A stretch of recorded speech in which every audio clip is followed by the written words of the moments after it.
Gak ngerti to wong-wong. Sing ngerti nek aku to berarti. Oke.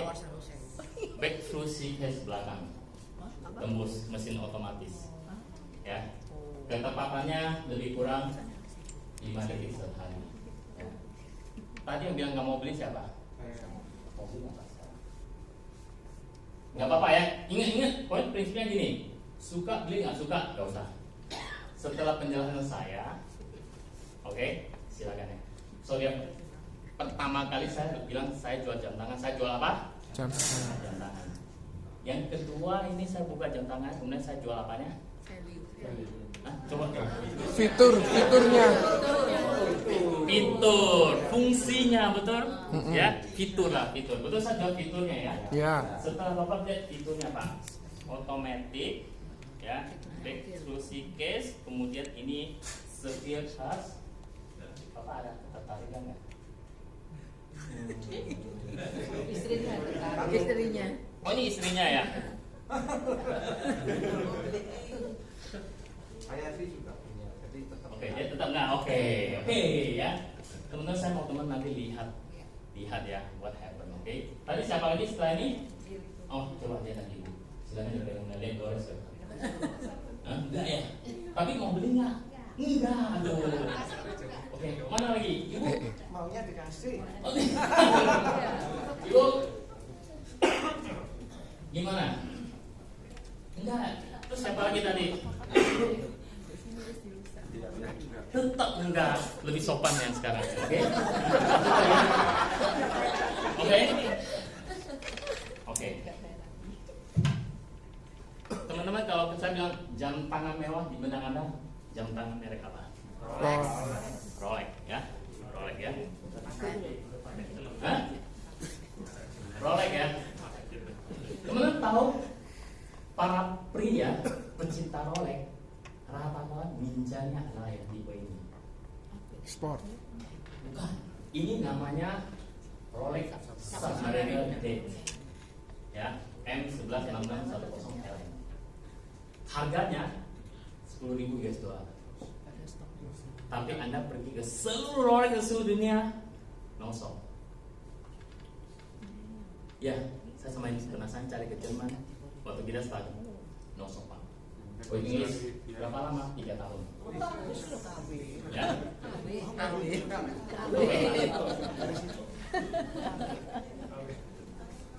Tapi Anda tahu ini Mas? Ini jam tangan apa? Seiko. Sama. Hah? Sama ya? Ya. Mau beli nggak Pak? Mau. Jam ini dibandingkan yang sebelah, mau beli yang mana? Mau beli. Kalau andai kata kita lihat 2 jam, nggak usah lihat harga, nggak usah lihat Lihat merek, yang kiri. Mau beli yang mana? Kiri. Rolex lah ya. Kiri. Teman-teman, ini adalah Credo AG. Hanya produksi 25 piece Di dunia. di dunia, ya. Dan sebelum 25 piece ini diproduksi, sebelum produksi itu sudah sold out. Harganya 70.000 US dollar. No stock juga sudah pasti sekarang ini. Enggak, ini bukan Eci. Kalau Eci taruh di set di bawah, ini kayak gembok, nggak kayak begini Pak. Oke. Ya. Teman-teman tahu Jepang itu bukan dia kalah dengan Swiss. Jepang itu soal presisi nggak ada yang kalah. Tapi image memang Swiss yang pertama kali pinjam. Tapi Jepang ya pertama kali pinjam, mereka sudah menyatakan kita mau pinjam yang terbaik. Seiko pertama kali dipinjam ya di tahun 1888 sekian. Oh ya, kemarin saya pergi ke Jepang, saya sengaja datang ke Museum of Natural Science yang Jepang. Di wing Jepang ya, dia ada internasional sama museum Jepang sama museum internasional. Di museum Jepangnya di lantai paling atas ya, kalau kita masuk ke bagian kiri itu tentang teknologi gempa, bikin deteksi gempa, itu semua museumnya, alat-alatnya semua ada. Dari Jepang itu paling parah kena tsunami, kemudian mereka bikin alat untuk deteksi gempa, ya, sampai dengan pembuatan jam pertama Jepang, ya, itu ada. Oke. Jadi dari tahun 1808 sekian mereka sudah mulai bikin jam, tapi jamnya jam yang itu loh, yang simpan itu, jam rantai ya. Jam pertama kali yang dibikin jam tangan, yang pertama kali dibikin oleh Seiko, ya, dan pertama kali diproduksi oleh Jepang, itu namanya Laurel, ya. Ini adalah Laurel. Jadi hari ini kita belajar sedikit jam daripada asuransi, ya. Oke. Tapi di belakang ada ceritanya. Ini adalah Laurel. Ini adalah jam tangan pertama yang pernah dibuat di Jepang. Tentukan yang bikin adalah Seiko. Oke. Tahun 1913, ya.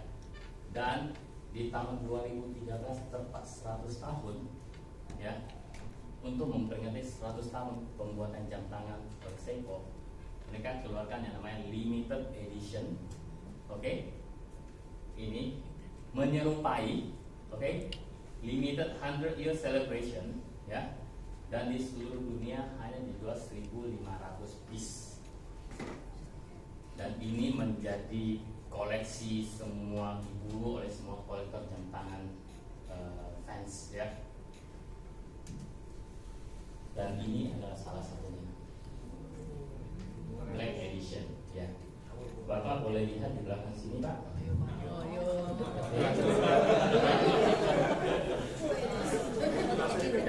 Kenapa nggak beli? Kamu tipu. Jelaskan ini semua yang cintaan larang. Contohnya kan orang semua yang cintaan, tapi bikin oleh larang. Langsung dibeli loh. Langsung dibeli. Limited edition. Ada angka berapa dan berapa ini? 0684 1500. Berarti seri ke 640 dari 1.500 piece yang pernah dibuat. Oke? Kalau hari ini saya jamin Bapak mau beli. Berapa? Saya fungsinya Nggak mau ya? Iya, Yang tadi yang bilang nggak mau siapa? Kalau ada jam ini mau beli nggak? Nggak mau juga. Kalau ibu nggak mau juga. Tunggu. Saya tidak bilang harga loh. Saya cuma bilang mau beli atau tidak. Oke? Mau beli atau tidak. Yang tadi Anggap mampu beli. mau ya Bu ya? Mampu beli. Diasumsikan mampu. Nggak mau beli. Mau beli apa enggak? Mau beli atau bukan soal harganya? Cuma mau apa enggak? Bapak mau beli? Mau. Mau ya? Ini sebenarnya mau ya juga. Mau mau. Ya, ada gombalnya Bu. Tapi tadi waktu pertama kali nggak mau ya Pak ya? Mau. Jadi pertama kali mau ya? Oh, oke. Nawari apa sih mau? Mau kertas bekasnya mau. Tapi teman-teman, apa yang saya mau demonstrasi bukan soal harganya. Ini sih bukan jam tangan mahal. Oke? Yang saya mau demonstrasi adalah begini. Kalau saya datang jual jam tangan, siapa mau jam tangan? Tidak ada harga. Ya, saya cuma jual produk. Betul? Ya. Betul ya? Betul. Kemudian saya mulai sedikit rubah strategi saya jual. Saya jual apa? Fiturnya. Lihat ini di apa namanya dipisauin apa? Gak ada yang namanya gores sama sekali. Saya jual apanya? Saya jual fiturnya. Tapi terakhir saya cerita tentang filosofi jamnya. Betul? Kemudian saya mulai cerita sejarahnya. Kenapa sih jam ini sampai ada? Kemudian saya jual apanya, teman-teman? Value. Saya jual value-nya. Oke? So, banyak sekali kita di bisnis kita ini, termasuk juga saya. Awal-awal kita jual di bisnis ini, kita itu sibuk banget jual yang namanya asuransi. Lu punya asuransi nggak? Ya. Punya. Gue jual asuransi. Oke, lu punya asuransi nggak?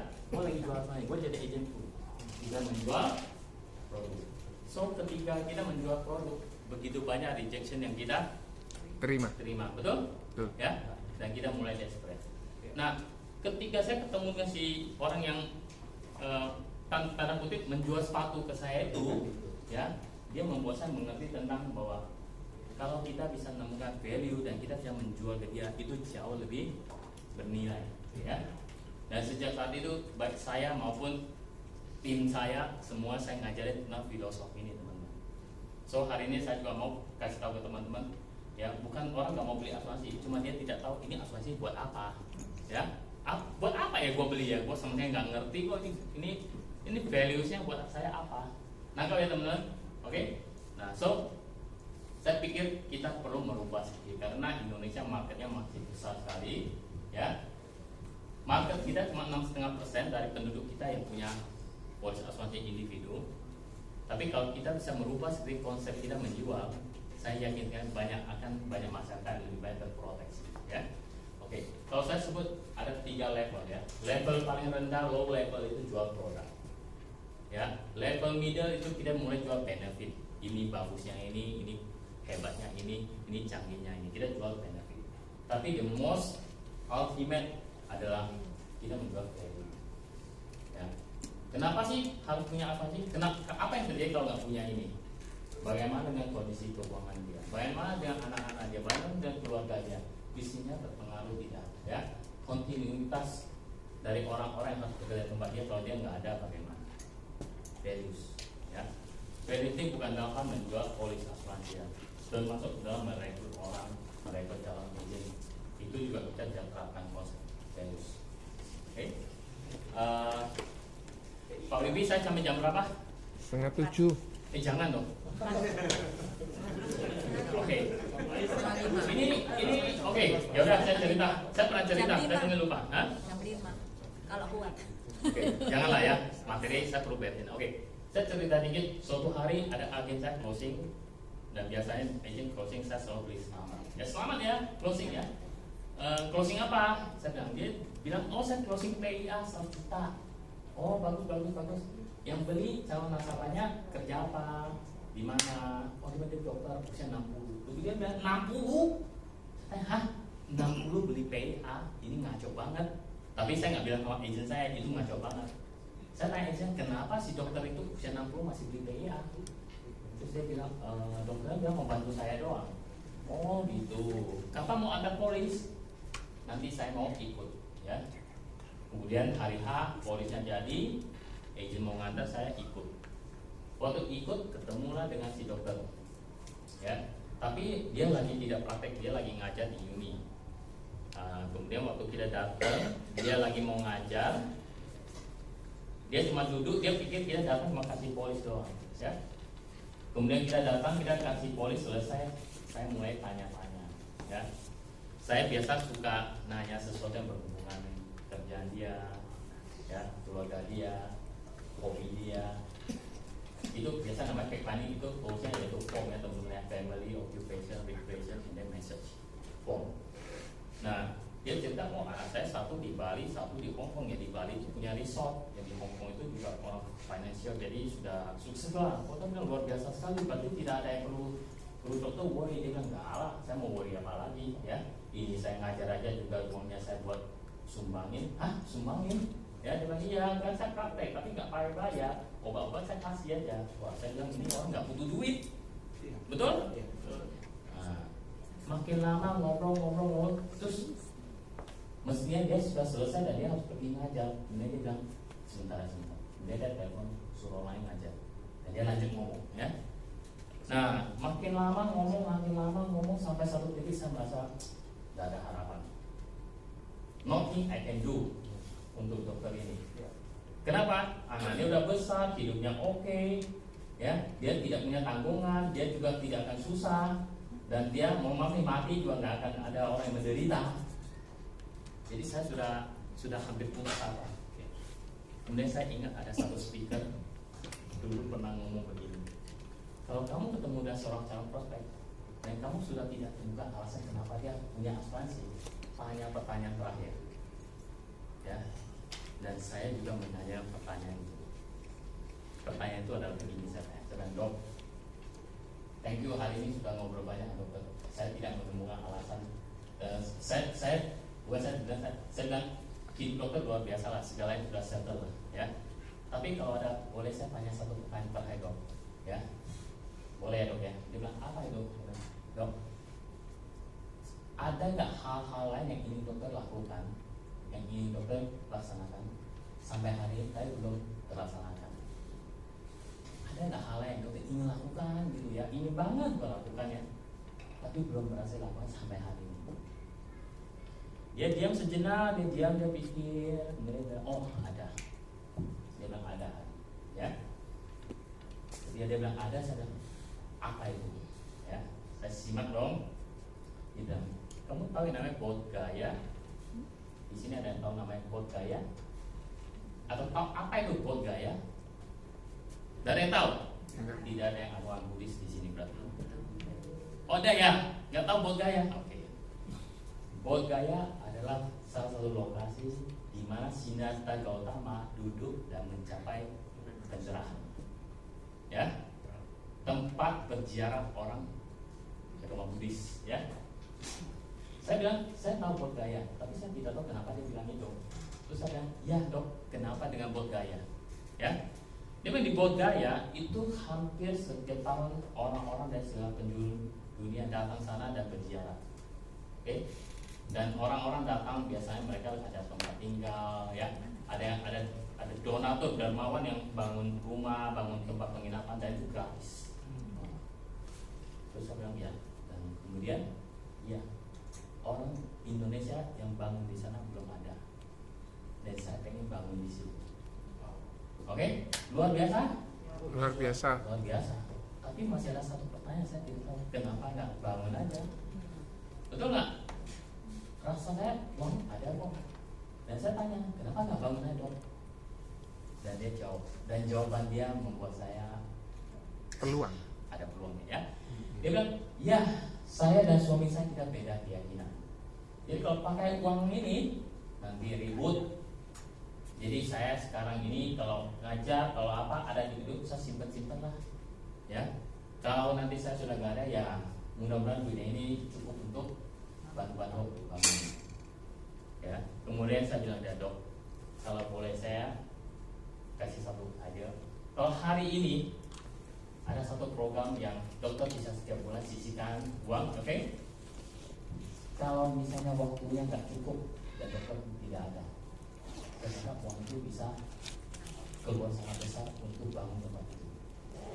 Ya, kira-kira dokter kemudian untuk tahu lebih lanjut.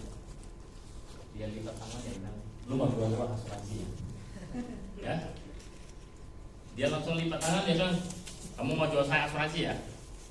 Terus saya tanya dia, ada cara lain nggak? Ya, ngerti teman-teman? Saya tanya dia ada cara lain nggak? Kemudian dia pikir, dia tanya sebulan saya bayar berapa? Ya. Oke, teman-teman, ngerti maksud saya? Ya. So kalau dari awal saya datang dan saya jual asalnya dia, Nggak laku. nggak bakal mau. Anak udah besar apa? Tapi kalau nggak dari ngobrol situ, saya juga nggak tahu apapun tentang apa yang dia inginkan. Betul? Umumnya value orang ada sesuatu yang dia inginkan, yang dia harapkan. Oke? Kalau ada apa-apa itu bisa terjadi atau terwujud gitu. Dan asuransi banyak bisa lakukan hal itu. Ya. Nah itu butuh kita teman-teman sedikit praktek ulang-ulang dan ulang-ulang terus sampai suatu hari itu udah menjadi hal yang biasa buat kita. Ketika kita ketemu orang, ya. So ini salah satu case tadi yang menarik ya. Bantu dulu orang, nanti Anda akan bantu. Ini kata Cik Ma, bukan kata saya. So Cik Ma bilang begini, think about how you can help people, make value for other, then you will get the money. Jangan pikirkan money-nya dulu ya. Jangan pikirkan komisi, pikirkan misi, pokoknya dihapus dulu. Oke?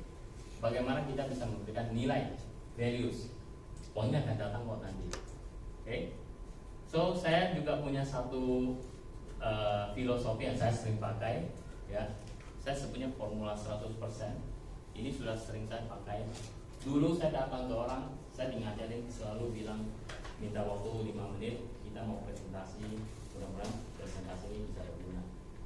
Artinya kita datang, kita sudah sodorkan apa namanya? Solusi. Tanpa kita tahu apapun dia nih punya problem atau tidak. Ya. Kita ini benar-benar egois banget ya. Begitu juga hari ini dengan orang-orang yang di mall, di apa datang ini ya sodorkan ke kita, betul? Dia nggak kasihan banget loh. Mereka sebenarnya nggak ngerti loh bahwa mereka banyak sekali rejection. Why? Karena dia cuma langsung tawarkan solusi, padahal dia tidak tahu orang itu punya masalah atau tidak. Iya. Ya. So nomor satu filosofi saya adalah bangun hubungan dulu. Coba kita ini connect kan dulu nih. Kalau connect baru saya lanjut. Ya. Bangun hubungan 40% kalau menurut saya. Kalau sudah sama-sama enak, baru saya coba cari tahu apakah orang ini punya problem. Problemnya apa sih? Apa problemnya bisa saya selesaikan dengan solusi yang saya punya. Ya, itu 20%. Jadi banyak sekali dari agent termasuk saya dulu, saya pikir presentasi yang canggih itu adalah salah satu hal yang paling hebat. Iya. Si itu punya cara presentasi canggih apa sih? Kita mau pelajarin ya. Ini corporate, closing corporate, gimana caranya dia closing corporate? Guys, presentasi atau solusi hanya 20%. 40 dan 30 kita kuasain, yang 20 itu jadi lebih mudah. Ya, ini studi ya. Saya pernah ketemu dengan satu orang pemilik toko. Ini bukan nasabah saya, ini adalah nasabah dari agent yang sudah terminate, dilimpahkan ke agent sebelumnya lagi, akhirnya limpahkan ke saya. Suatu hari dia telepon dan dia bilang, saya bicara dengan Hadi ya. Sebenarnya Pak, dari siapa? Oh, saya namanya B ya. Saya punya kartu kredit sudah ganti dan kemarin saya diinfo ini gagal debit. Gimana caranya saya mau ganti? Saya tanya dia tinggal di mana Pak? Saya tinggal di Karawaci ujung sana. Saya sementara kantor kita di Sudirman. Ke Karawaci itu jauh banget teman-teman. Dan saya bilang dia, oh Pak kebetulan saya mau ke sana. Nanti saya mampir ya. Oke. Teman-teman, kalau bisnis kita ini nggak bisa nggak tatap muka sebenarnya. Sudah handphone, WA, no feeling. Tatap muka kita bisa lihat lingkungannya, kita bisa tahu kondisinya gimana ya. Jadi saya bukan kebetulan saya sengaja ke sana. Cuma kalau saya sengaja kenal dia pasti bilang nggak usah repot-repot bla bla bla. Oke. So saya bilang saya kebetulan ke sana. So waktu saya datang, saya kaget setengah mati karena polisnya cuma 500.000 sebulan, sementara tokonya selebar gini teman-teman, dalam banget, isinya barang semua. So saya bilang ini mah hanya buat main-main aja, buat entertain agent yang pertama closing dia, oke? Nah cuman karakter si nasabah ini adalah nggak bisa ngajak ngomong, sibuk sekali, ya. Terus saya bawa datang dia cuma bilang mana, yang mana tanda, oke, ini aja ya, oke ya. Sorry ya saya lagi sibuk sekali ya, sorry ya, oke. Terus pergi, ya. So saya putar otak gimana caranya saya bisa ketemu dia, ngobrol sama dia. Apa yang membuat saya bisa ketemu dia? Karena pokoknya selalu sibuk gitu loh. Dan pulang pun saya rasanya pulang pun buru-buru tuh habis pulang. Nah, suatu saat saya temukan ide yang sederhana aja sih ya. Mungkin kamu bisa lakukan. So saya tidak fokus di nasabah ini, oke? Tapi setiap kali kalau saya ada ke daerah situ, saya suka sambil makan selesai makan beli sesuatu. Ya, apalah yang bukan barang mahal lah, kue kek, bakpao kek, rujak kek, oke? Beli dan saya lewat. Ya, dia lagi sibuk kan? Saya selalu bilang, hey, Kobe, ya? Saya tadi ada lewat, beli makan nih. Nanti coba ya, bisa pergi. Ya, oke? Teman-teman, dia mau beli 100 bungkus, 1000 bungkus bisa loh. Bisa.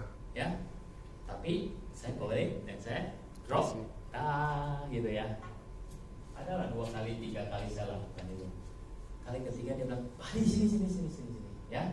Waduh, nggak enak banget. Setiap kali kalau kesini lu pasti beliin saya ini itu ya. Gini aja deh Pak. Nanti kalau kita ada waktu, Bapak mampir ke rumah saya aja. Lewat jam 7 aja Pak, biar kita bisa ngobrol-ngobrol ya. Oke. Bilang, oh gampang lah, gampang. Oke ya. Oke. Ya. Oke. Nah, intinya setelah itu kita ketemuan lah di rumah, oke? Istrinya masakin pempek, 2 piring gitu ya. So, mulailah kita ngobrol ya, ngobrol. Begitu ada nyangkut yang namanya asuransi, dia selalu bilang, yang penting ada sajalah. Asuransi mah nggak terlalu penting ya. Yang penting sudah ada. Kalau saya sakit mas, 200 juta masih bisa mampu saya. Kayak 2-3 kali saya udah tangkap dia selalu ngomongnya seperti itu. So kita memikir gimana celahnya ya, apa yang harus kita ngomong. So kalau saya ngomong asuransi, saya ngomong produk, betul? Betul. Saya bahkan belum masuk ke benefit itu. Nah saya mencari tahu apa yang membuat dia merasa ada value-nya. Oke? So saya sama istri saya, kita ini berdua karena cukup sering ketemu orang bisnis, Jadi kita sudah bisa sedikit punya feeling. Kalau orang bisnis kayak gini biasanya terlibat dengan bangga, berhubungan bangga. So secara natural saya senggol istri saya, dia sudah langsung ke istrinya si nasabah ini ngobrol, mereka berdua ngobrol, saya sama suaminya. So cewek sama cewek ngobrol, tanya Cici kalau running bisnis ini pakai bank apa? Dia bilang kita ada beberapa bank sih, BI dulu belum jadi Maybank ya, BI, BRI sama apa lagi lah. Oh oke. Terus mereka minta koleteral nggak? Oh ada dong pasti. Ini maksudnya rumahnya ini rumah gudang apa? Oh oke. Oh banyak juga ya harus dikoleteral. Iyalah karena bisnis kayak gini dia bilang barang itu mau nggak lengkap nggak ada yang mau beli, jadi barang harus lengkap. Jadi untuk lengkap apa? Semua barang kita harus masukin gitu loh. Jadi modal perlu gede, makanya kita pakai bank. Oh gitu. Waktu itu Cici ada tanda tangan nggak ya? Oh ada lah. Oh saya istrinya ya pasti suruh tanda tangan. Nah, moment of truth. Tahu nggak kenapa disuruh tanda tangan? Kan Cici kenapa tanda tangan? Kalau ada apa-apa istrinya tanggung jawab. Ya saya istrinya, iya betul. Kenapa sih istri disuruh tanda tangan? Ya. Dia lagi mau jawab nih. Ini lagi mau jawab. Ini momen penting sekali loh teman-teman. Apapun yang jawab itu yang menemukan kita bisa lanjut lagi nggak? Tiba-tiba anaknya keluar dari kamar, nangis-nangis. Mami ngantuk mau tidur ya. Waduh sekejap itu pras hilang saya konsentrasi, oke? Ya.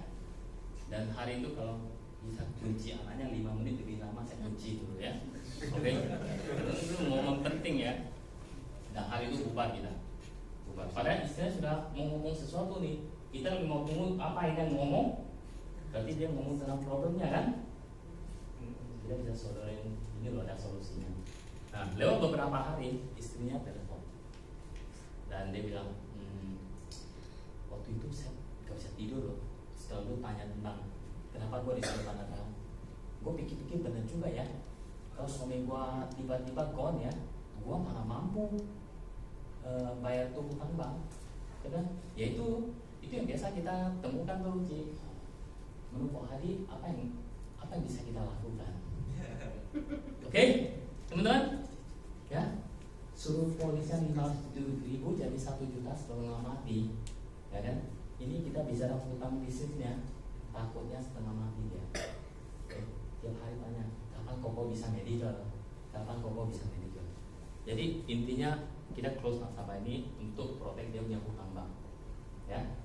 So kalau kita dari pendekatan jual asuransi, jual polis sudah ditendang jauh-jauh. Tapi kita pakai pendekatan apa?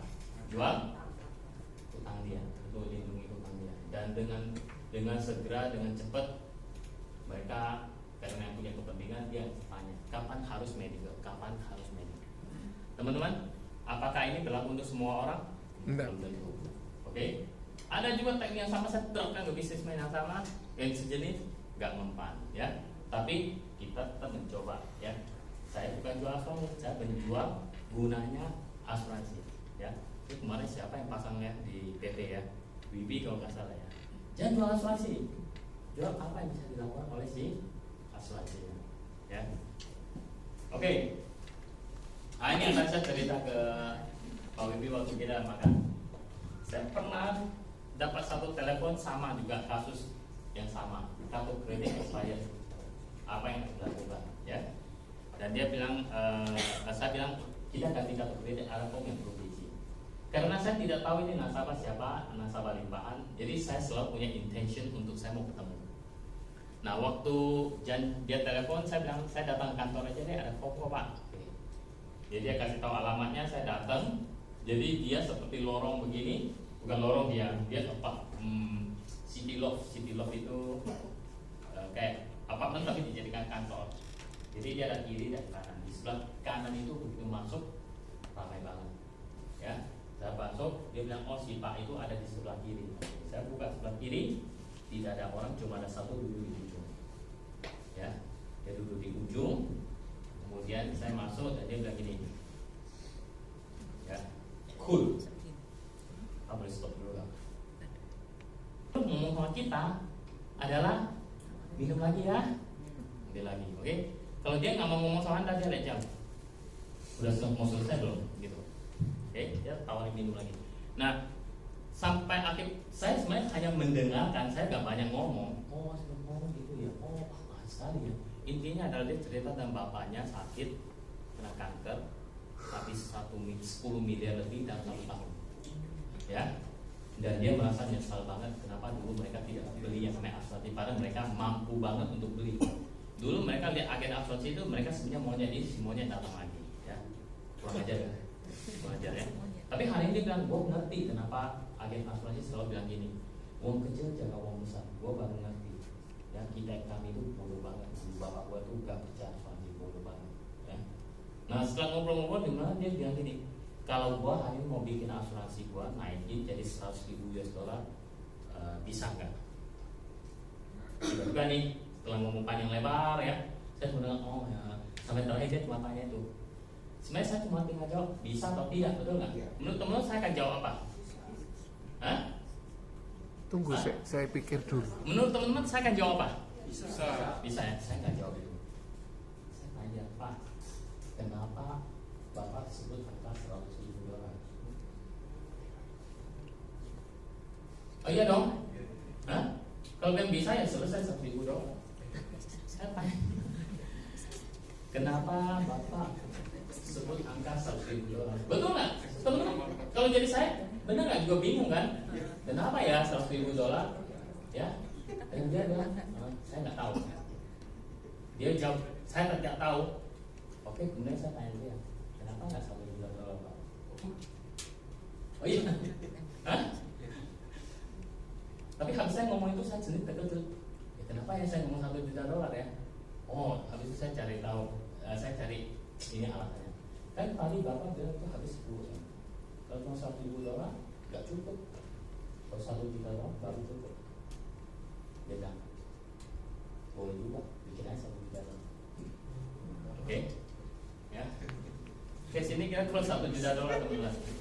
Ya, ini USD, dolar ya. Uang pertanggungannya 1 juta dolar.